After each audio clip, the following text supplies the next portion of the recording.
Hello everyone. जय हिंद। तो आज का ये जो हमारा वीडियो है ये नवंबर मंथली पर बेस है। नवंबर मंथली कहने का मतलब है कि नवंबर मंथ में जितने भी इंपॉर्टेंट करंट अफेयर के क्वेश्चन हम लोगों ने पढ़े होंगे वो सेलेक्ट किए हैं मैंने। और एकदम सेलेक्टेड क्वेश्चन हम ये पार्ट वाइज डिस्कस करेंगे। पार्ट वाइज जैसे कि मैंने कहा था कि 4 पार्ट में हम लाएंगे। जो पार्ट 1 आएगा, कहने का मतलब है कि वीकली लेते हुए चल रहे हैं ना चीजों को हम। जैसे कि आज का ये वीडियो जिसमें 1 से 7 नवंबर इस एक हफ्ते के जो भी इंपॉर्टेंट क्वेश्चन थे, 25 से 30 होंगे, ज्यादा नहीं होंगे, वो हम आज डिस्कस कर लेते हैं। ऐसे करके 3 और पार्ट आ जाएंगे।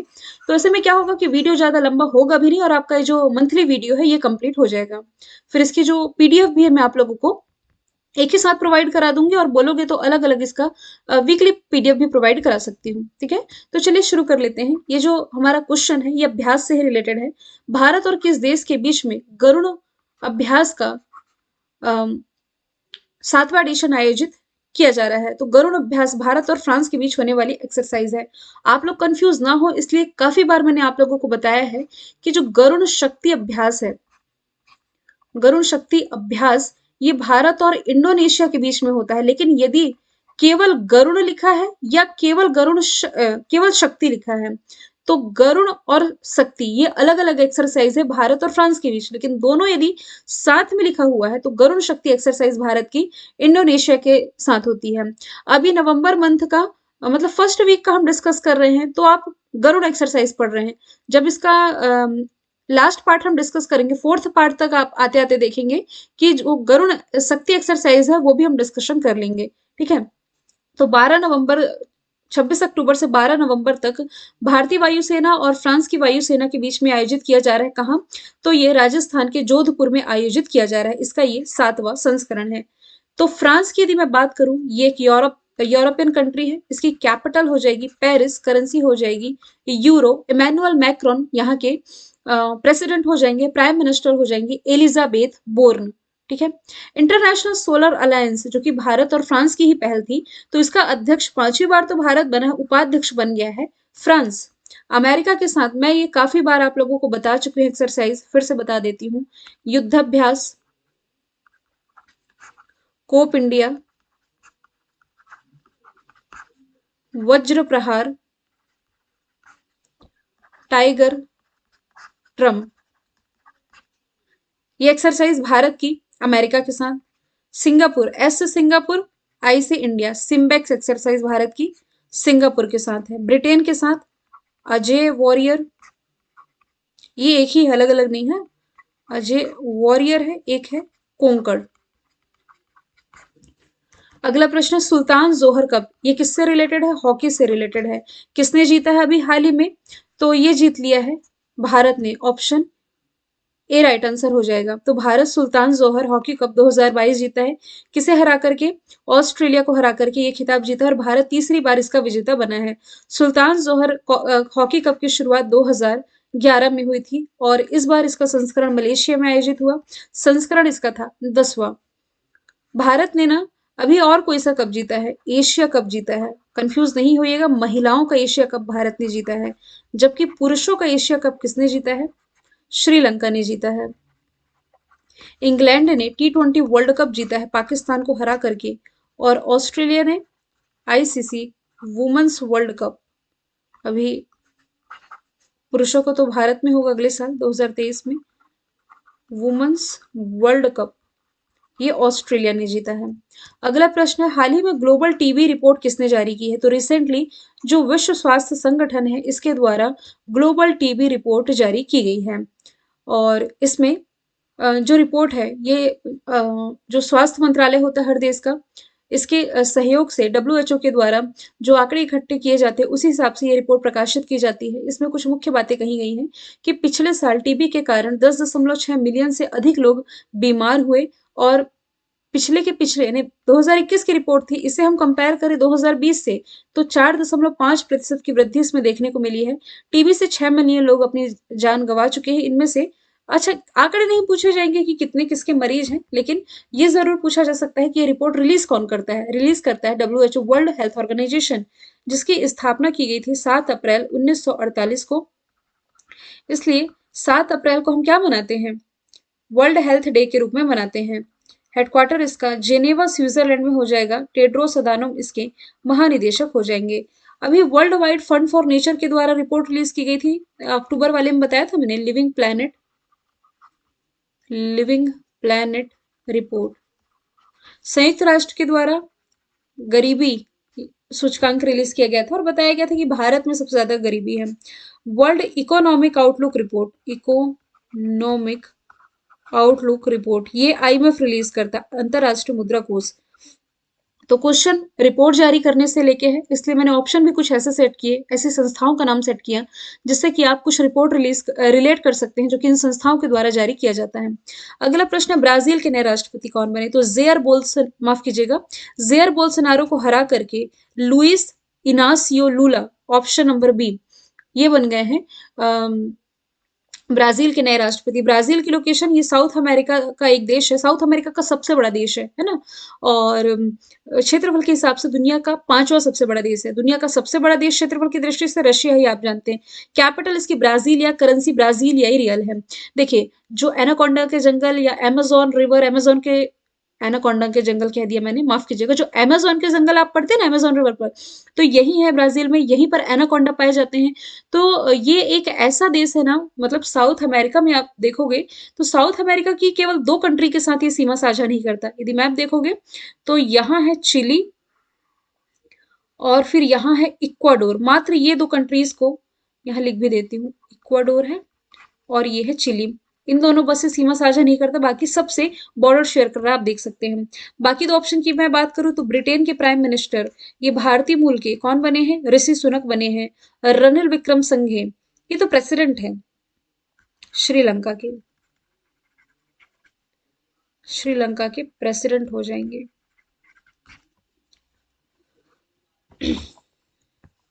अगला प्रश्न है, किस महापुरुष की जयंती के मौके पर राष्ट्रीय एकता दिवस यानी कि नेशनल यूनिटी डे मनाया जाता है? तो सरदार वल्लभ भाई पटेल, लौह पुरुष सरदार वल्लभ भाई पटेल, इन्हीं की स्मृति में 31 अक्टूबर को राष्ट्रीय एकता दिवस के रूप में मनाया जाता है। इस बार की इनकी 147वीं जयंती थी। पहली बार ये 2014 में मनाया गया था। ये भारत के पहले गृह मंत्री और पहले उप प्रधानमंत्री भी रहे थे और उन्होंने भारत में 565 रियासतों के एकीकरण में जो सफलता दिखाई थी और इसके लिए इन्हें याद किया जाता है। इन्हीं की स्मृति में सबसे ऊंची प्रतिमा है जो कि स्टेच्यू ऑफ यूनिटी गुजरात के केवड़िया में है। 2018 में इसका उद्घाटन प्राइम मिनिस्टर नरेंद्र मोदी ने किया था। इनकी 143वीं जयंती के मौके पर 182 मीटर ये ऊंची है, दुनिया की सबसे ऊंची प्रतिमा। महात्मा गांधी जी की स्मृति में 2 अक्टूबर को हम गांधी जयंती और शास्त्री जी की जयंती इसी दिन होती है। 14 अप्रैल को भीमराव अम्बेडकर जी की जयंती मनाई जाती है। अटल बिहारी वाजपेयी 25 दिसंबर को इनके सम्मान में कौन सा दिवस मनाया जाता है? सुशासन दिवस। अगला, अच्छा, ये मैंने कहा स्टेच्यू ऑफ यूनिटी सबसे ऊंची प्रतिमा है दुनिया की, भारत में है। इसके बाद है चाइना की spring temple Buddha, spring temple of Buddha. फिर है चाइना की एक प्रतिमा है ग्वेनियन ऑफ नंसान। फिर स्टेच्यू ऑफ लिबर्टी देखिए, ये आ रही है 4थे स्थान पर, यूएसए की है ना। तो ये मैंने ऐड कर दिया आप लोगों के पढ़ने के लिए।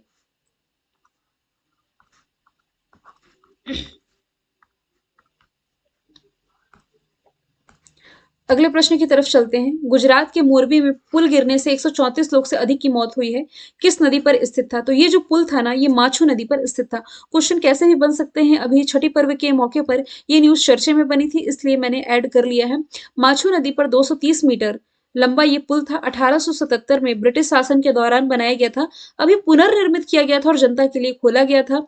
और अभी मतलब उस समय आंकड़े 134 थे, लगभग 150 के आसपास लोगों की मौत हुई है। ये जो माछू नदी है गुजरात के सुरेंद्रनगर जिले से निकलती है। सुरेंद्रनगर जिले के चोटिला तालुक के गांव खोखरा के पास, डिटेल में मैंने लिखा है आप लोगों के लिए। तो ये गुजरात राज्य में सौराष्ट्र की उत्तर की ओर बहने वाली नदी है और कच्छ के रण में ये गिरती है। अच्छा, सुरेंद्रनगर से आप लोगों को याद आना चाहिए, खादी एवं ग्राम उद्योग आयोग केवीआईसी के द्वारा भारत का पहला सिल्क प्रोसेसिंग प्लांट इसी सुरेंद्रनगर में स्थापित किया गया। फल्गु नदी बिहार में ना, इसी फल्गु नदी पर मुख्यमंत्री नीतीश कुमार ने यहाँ के पहले रबर डैम का उद्घाटन किया। नर्मदा नदी floating solar plant Madhya Pradesh का जो खंडवा है ना, खंडवा में फ्लोटिंग सोलर प्लांट सबसे बड़ा यही बनने जा रहा है। और साबरमती नदी अहमदाबाद में तो अटल ब्रिज का उद्घाटन प्राइम मिनिस्टर नरेंद्र मोदी ने किया था पैदल चलने वाले यात्रियों के लिए। अगले प्रश्न की तरफ चलते हैं। प्रधानमंत्री नरेंद्र मोदी ने देश के सबसे बड़े भूल भुलैया गार्डन का उद्घाटन कहाँ किया है? तो गुजरात ही इसका राइट आंसर होगा। उसी समय न्यूज निकल करके सामने आई थी। तो स्टेच्यू ऑफ यूनिटी के चारों ओर इस भूल भुलैया गार्डन का और मियावाकी के जंगल विकसित किए गए हैं। मियावाकी के जंगल मतलब देखिए, मियावाकी वन एक जापानी का नाम जो है एक जापानी वनस्पति शास्त्र के नाम पर रखा गया। मतलब कि ये तकनीक है जिसके तहत विभिन्न प्रजाति के जो पौधे हैं एक दूसरे के करीब लाए जाते हैं और जल्द ही एक घने जंगलों में विकसित हो जाते हैं। इतनी तेजी से वृद्धि होती है, मतलब 10 गुना नॉर्मल हम पेड़ पौधों की वृद्धि देखें उससे 10 गुना ज्यादा ये विकसित हो जाते हैं। और 2 या 3 वर्षों में ही इसे पूरी तरह से जंगलों के रूप में विकसित किया जा सकता है, जो कि आमतौर पर 20 से 30 वर्ष का समय लगता है, ये 2 से 3 वर्ष में ही हो जाता है। अब राजस्थान की मैं बात करूँ, राजस्थान की कैपिटल जयपुर है, जिसे आप पिंक सिटी के नाम से जानते हैं। हरियाणा हरियाणा ये पब्लिक अफेयर इंडेक्स में टॉप पर है। ये अक्टूबर वाले करंट अफेयर में मैंने आप लोगों को बताया है। और ये जो पब्लिक अफेयर इंडेक्स है नीति आयोग रिलीज करता है। दिल्ली भाई देखो प्रदूषण के मामले में ये आगे ही है अभी भी। यहाँ रेड लाइट ऑन गाड़ी ऑफ अभियान की शुरुआत फिर से कर दी गई है। फीफा अंडर 17 महिला विश्व कप ये भारत में ही हुआ था। और इसका खिताब किसने जीता है? तो इसका खिताब जीत लिया है स्पेन ने। ऑप्शन डी इसका राइट आंसर हो जाएगा। तो स्पेन ने कोलंबिया को हराया है और ये इसका दूसरा खिताब है। फीफा के द्वारा ये आयोजित किया जाता है हर 2 साल में। फीफा इनके federation international the football association 17 साल से कम उम्र की महिला युवतियां इसमें पार्टिसिपेट करती हैं। इसका फाइनल मैच मुंबई के डी.वाई. पाटिल स्पोर्ट्स स्टेडियम में खेला गया। ये गोल्डन बूट, गोल्डन बॉल और गोल्डन ग्लव अवार्ड पूछे जाते हैं किससे रिलेटेड है ना? फुटबॉल से ही रिलेटेड है। गोल्डन बूट का अवार्ड जीता है लोरेन बेंडर ने, बॉल का विकी लोपेज ने और ग्लव का सोफिया फुएंते ने। भारत ने कौन सा कप जीता है? मैंने बता चुकी हूँ, भारत श्रीलंका दोनों को बता चुकी हूँ, ऑस्ट्रेलिया का भी बता चुकी हूँ। अगला प्रश्न, प्रधानमंत्री नरेंद्र मोदी जी ने गुजरात के किस शहर में C-295 विमान का निर्माण किया, मतलब इसके संयंत्र की आधारशिला रखी है?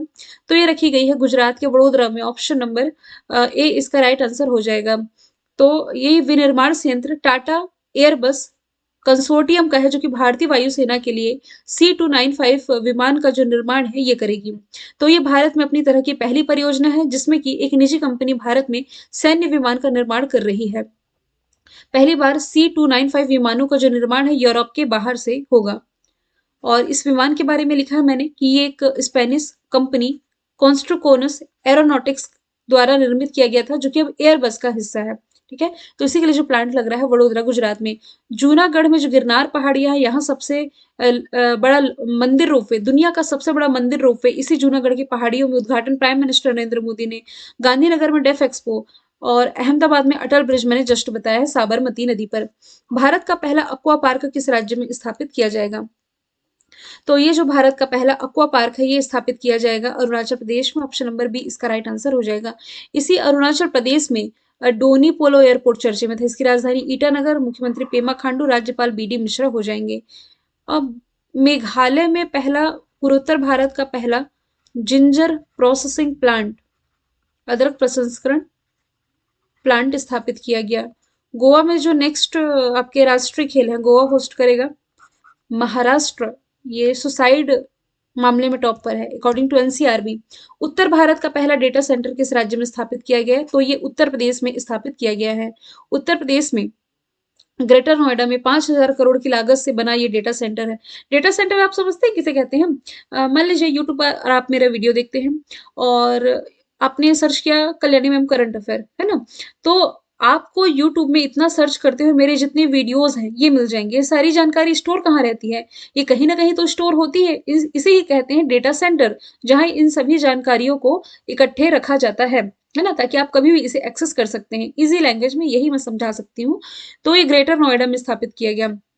उत्तर प्रदेश की राजधानी लखनऊ, मुख्यमंत्री योगी आदित्यनाथ, राज्यपाल आनंदीबेन पटेल हो जाएंगी। असम में पूर्वोत्तर भारत का पहला गाय हॉस्पिटल, चंडीगढ़ में उत्तर भारत का पहला डॉग पार्क। अच्छा, उत्तराखंड की जो हाई कोर्ट था ना नैनीताल में, वो अब हल्द्वानी शिफ्ट कर दिया गया है। अगला प्रश्न, भारत के स्टील मैन कहे जाने वाले व्यक्ति का निधन हुआ, इनका नाम क्या था? जमशेद जी ईरानी। इन्हें ही भारत के स्टील मैन के नाम से जाना जाता था। और अभी हाल ही में इनका निधन हो गया। 2008 में सरकार द्वारा इन्हें लाइफ टाइम अचीवमेंट अवार्ड से सम्मानित किया जा चुका है। साइरस मिस्त्री, ये ना टाटा ग्रुप के अध्यक्ष बने थे। अभी पूना के पास इनका निधन हो गया था कार एक्सीडेंट में।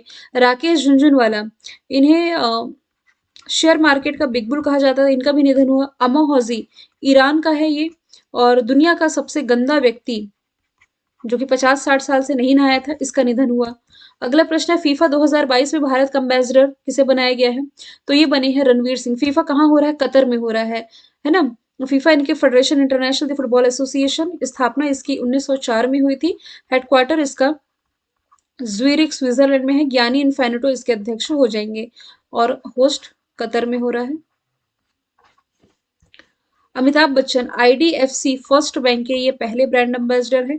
संजय दत्त, अभी मैंने आपको अरुणाचल प्रदेश की लोकेशन दिखाई थी ना, तो अरुणाचल प्रदेश के ये ब्रांड एम्बेसडर हो जाएंगे। अरुणाचल प्रदेश के ब्रांड एम्बेसडर। पंकज त्रिपाठी,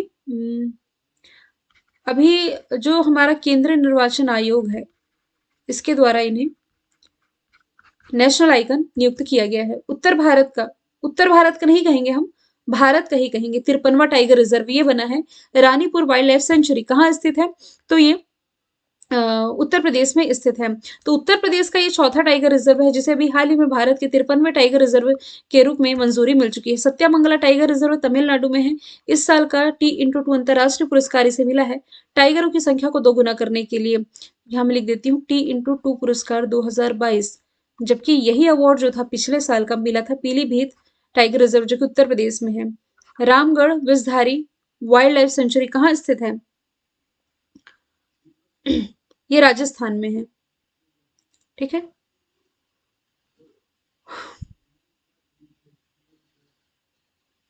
एक सेकेंड रुकेंगे।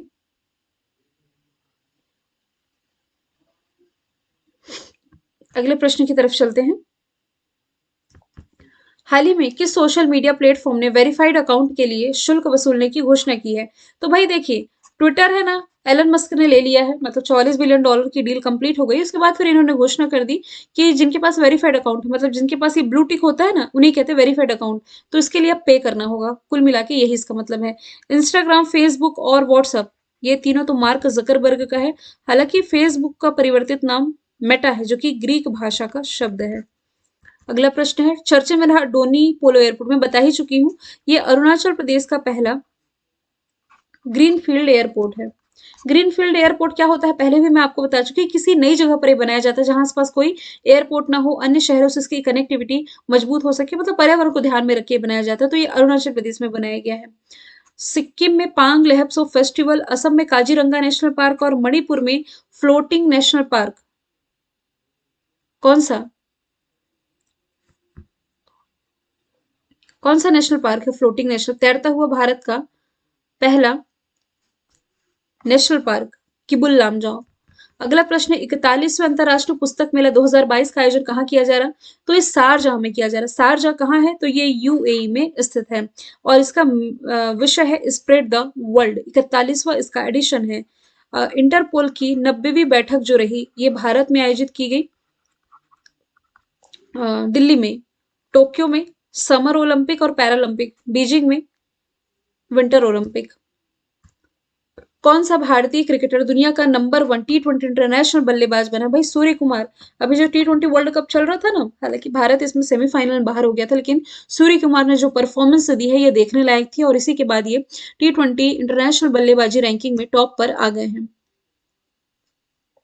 ठीक है, और इसी में T20 वर्ल्ड कप में एक और क्वेश्चन बना था स्पोर्ट्स से रिलेटेड, कि आईसीसी T20 वर्ल्ड कप में इतिहास में इसके हैट्रिक दर्ज करने वाले पहले खिलाड़ी कौन बने हैं?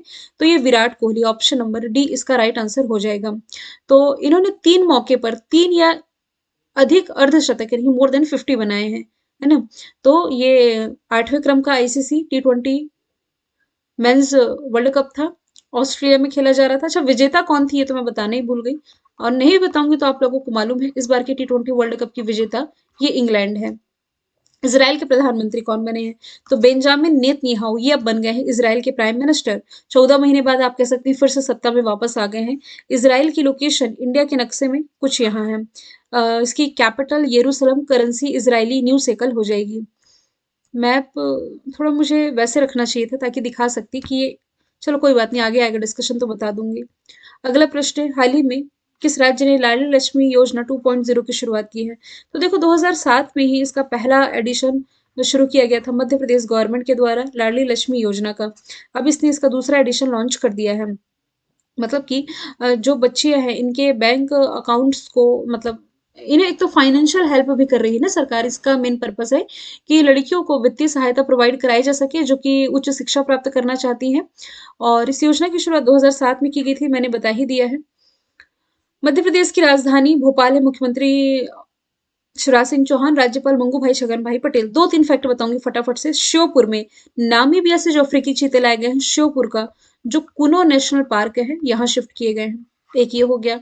दूसरा, खंडवा में नर्मदा नदी पर दुनिया का सबसे बड़ा फ्लोटिंग सोलर प्लांट ये बनाया जाएगा। होशंगाबाद का नाम बदला गया है, क्या किया गया है? नर्मदापुरम किया गया है। भारत का पहला वर्ल्ड क्लास रेलवे स्टेशन कहाँ बनकर के तैयार हुआ है? ये तैयार हुआ है भोपाल में, कमलापति रेलवे स्टेशन नाम हो जाएगा। अब उत्तर प्रदेश में ना उत्तर प्रदेश में उज्ज्वला योजना की शुरुआत की गई थी 2016 में। उत्तर प्रदेश के बलिया से उज्ज्वला 2.0 लाया गया 2021 में, उत्तर प्रदेश के ही महोबा से। एक कौन सी तो योजना थी, एलईडी 10 रुपए में बांटा जा रहा था, बिहार के आरा जिले से शुरुआत की गई थी। ग्राम उजाला योजना थी में भी, वो बिहार से, बिहार की योजना नहीं लेकिन बिहार से शुरू की गई थी। असम में ना एक अरुंधति योजना जिसके तहत गरीब परिवार की लड़कियों को शादी में 1 तोला सोना दिया जा रहा था, ये असम की योजना है। 17वां प्रवासी भारतीय दिवस 2023 में होगा। ये 8 से 10 जनवरी तक आयोजित किया जाएगा मध्य प्रदेश में। मध्य प्रदेश में कहाँ? मध्य प्रदेश के इंदौर शहर में इसका आयोजन किया जाएगा। इसमें मुख्य अतिथि के रूप में शामिल होंगे गुयाना के जो राष्ट्रपति है मोहम्मद इरफान अली। 9 जनवरी को प्रवासी भारतीय दिवस मनाया जाता है क्योंकि इसी दिन 2015 में महात्मा गांधी जी साउथ अफ्रीका से भारत लौट आए थे। 2003 में पहला प्रवासी दिवस मनाया गया और अभी इसका 17वां एडिशन है जो कि मध्य प्रदेश में आयोजित किया जाएगा। अगला प्रश्न है, बायजूस आप जानते हैं एक एडटेक कंपनी है। इसके जो पहल है एजुकेशन फॉर ऑल, इसके ग्लोबल एम्बेसडर कौन बने हैं? तो अभी हाल ही में जो लियोनल मेसी है, ऑप्शन नंबर सी इसका राइट आंसर हो जाएगा। आप जानते हैं फुटबॉलर है, अर्जेंटीना से बिलोंग करते हैं, ये बने हैं इसके ब्रांड एम्बेसडर। मतलब कि बायजूस के ब्रांड एम्बेसडर नहीं है, एजुकेशन फॉर ऑल के ब्रांड एम्बेसडर है। बायजूस ने तो कुछ समय पहले भारत में जो नीरज चोपड़ा है इन्हें अपना ब्रांड एम्बेसडर बनाया था। जैसे कि अभी रणवीर सिंह ने, ये फीफा के बने हैं। लुइस हैमिल्टन ये ना एलजी सिग्नेचर के हैं। लुइस हैमिल्टन ये मर्सिडीज के ड्राइवर इंग्लैंड से बिलोंग करते हैं। और सचिन तेंदुलकर ये यूनिसेफ के 20 साल तक एम्बेसडर रहने वाले पहले व्यक्ति बन गए हैं।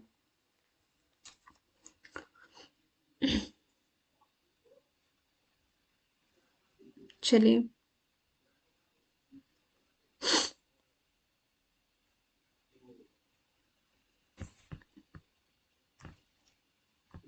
कोलिंस डिक्शनरी ने वर्ड ऑफ द ईयर 2020 22 किसे चुना है?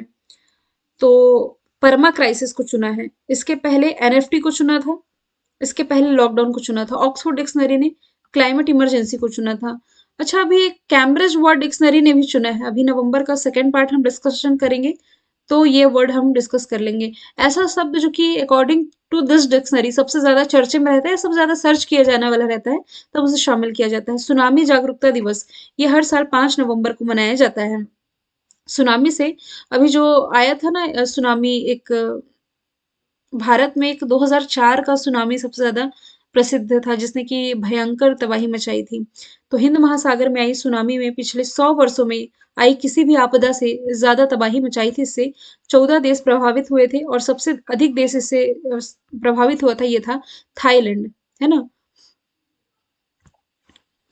अगला प्रश्न है, मंगोलिया की पहली ग्रीनफील्ड रिफाइनरी का निर्माण जो है किस भारतीय कंपनी के द्वारा किया जाएगा?